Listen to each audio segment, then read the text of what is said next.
এক ছিল ছোট্ট গ্রাম। সেই গ্রামের এক কোণা থাকতো একটা ধূসর রঙের বিড়াল। নাম তার মিচু। মিচু খুব শান্ত স্বভাবের ছিল, কিন্তু সবাই ভাবতো বিড়াল মানেই নিষ্ঠুর, সুযোগ পেলেই ছোট প্রাণী ধরবে। একদিন সকালে মিচু হাঁটতে হাঁটতে দেখল একটা ছোট্ট মুরগির ছানা। নাম তার টুনি। টুনি তার মায়ের থেকে আলাদা হয়ে পড়েছে। ভয়ে ভয়ে কাঁপছিল, চোখে জল। তুমি কাঁদছো কেন? আমি হারিয়ে গেছি, আমার মা নেই এখানে। সবাই বলে বিড়ালরা আমাকে খেয়ে ফেলবে। সব বিড়াল একরকম না। আমি তোমাকে খেতে আসিনি, আমি তোমাকে সাহায্য করতে চাই। তারপর মিচু টুনিকে পিঠে বসিয়ে পুরো গ্রাম ঘুরে ঘুরে তার মাকে খুঁজতে লাগল। পুকুর পার, ক্ষেত, বাসবন সব জায়গায় খুঁজল।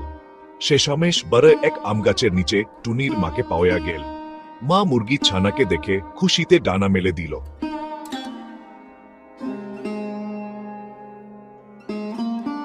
মা, এই বিড়ালটা খুব ভালো, ও আমাকে বাঁচিয়েছে। ধন্যবাদ বিরল ভাই, তুমি সত্যিই মহান। ভালোবাসা থাকলে কেউ শত্রু থাকে না।